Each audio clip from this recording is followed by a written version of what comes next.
Bekijk deze Alfa Romeo eens van dichtbij.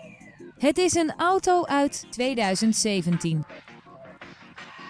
Dit is een splinternieuwe auto die nu uit voorraad leverbaar is.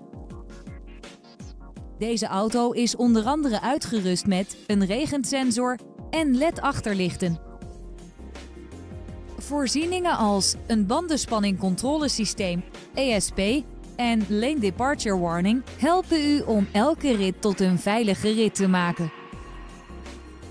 Is uw nieuwsgierigheid gewekt? Bel ons dan snel om deze auto te komen bekijken.